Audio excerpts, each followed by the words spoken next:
ओम परमात्मने नमः। श्रीमद्भगवद्गीता अथ द्वादशोऽध्यायः।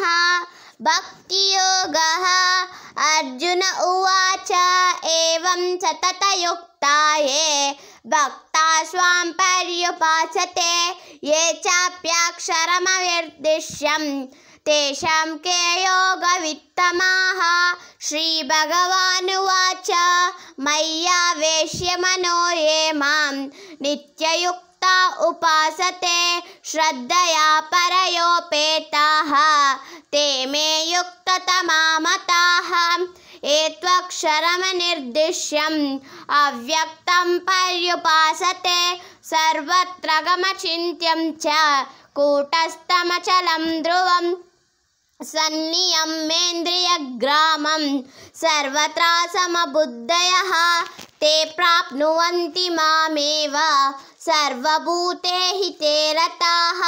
क्लेशोऽधिकतरस्तेषाम् अव्यक्तासक्तचेतसाम् अव्यक्ता हि गतिर्दुःखं देहवद्भिरवाप्यते।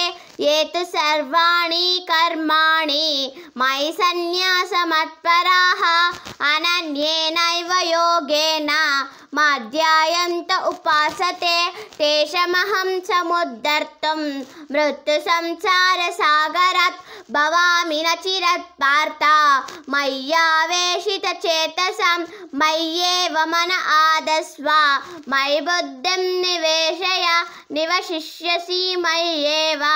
अत